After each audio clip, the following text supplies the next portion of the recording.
So I started my first yoga class when it was prenatal, when I was pregnant. And at the time, so that was 10 or 11 years ago, yoga wasn't as readily available, and I was really into fitness, and I loved working out. But I wasn't sure about what my body could do while pregnant, so I didn't feel like my normal routine, which was really high impact and high intensity, was right for me. So I was like, oh, yoga, that's just some light stretching.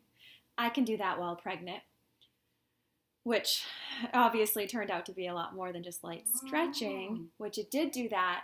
But I also, for me, I found my tribe there. I had a great mommy. We call ourselves the Yoga Mamas because that's where we met. We were all pregnant with our first at the same time, and we're still in touch this day. I'm teaching prenatal at that place, so it's come full circle. And I was able to tap into that mind-body connection that I had not ever, like I knew that there was something more, and I was always a very physical person. Grew up dancing, karate. I actually remember the first conversation. I remember calling your studio and talking to you. And when you were just like the person on the other end of the phone, you know? I don't remember that. No, that's fine. I don't think it's ever been that for you. Yeah, right?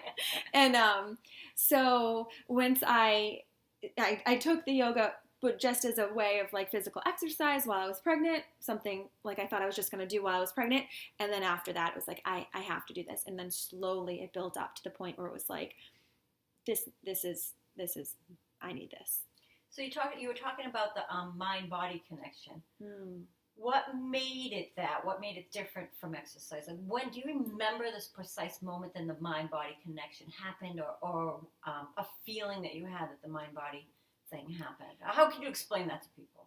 I guess when I was in my classes, it was the first time I was given permission to not worry about anything else, to just be there. Because even exercising while I'm releasing endorphins and I'm feeling really great, it was always do, achieve, get, push harder, wherever you're at, get out of that space, get to the next level, which was great for my competitive side and my, wanting to, but it was the first time it was like, oh, you don't need to do anything right now. You can just be there.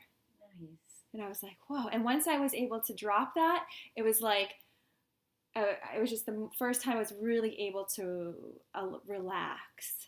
And then I was like, ooh, how do I get back to that space? Oh, a yoga class. Yeah. How do I get back there? Yoga. And then, it was, now I wanted to explore not just the way my body moved, but the way my mind could deepen. And I think that's, for a lot of people, it is about that mind-body connection piece. It is about that meditative piece that comes to it. And not all, it doesn't happen in every class and it doesn't happen all the time. But I think that once people experience that piece, that you're talking about, the being in the moment thing, it changes. Yeah. And they want to do it again. Yeah. And again. And right. Again. And that's my intention as a teacher, because that's what resonates with me, which is the beautiful part about it, is that being a student for so long on the other side of the room, I remember feeling like I wanted to give so much of this, of what I was experiencing, back. How can I give it back? And to this day, I still don't think I'm a very good teacher, but I always show up with, how can I express this thing when I was on the other side of, or when I'm still in my practice, so that people can somehow find it for themselves. So it's tough. That's why I feel like I'm not very good at it, because I'm trying so hard to reach a place that I don't think is reachable, or teach about something that's, as soon as you start speaking about it, takes away its depth and its meaning.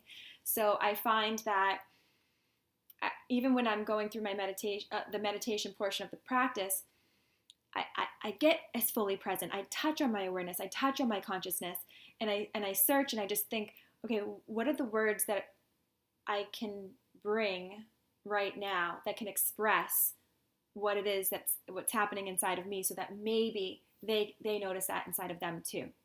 And I bet they have. Well, that's my intention. Yeah.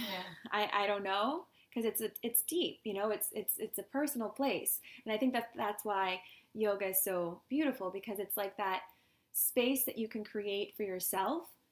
It becomes a place of worship, it becomes a place of, you know,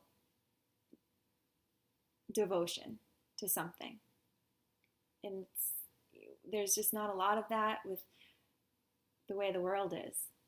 So yeah, that's a lot.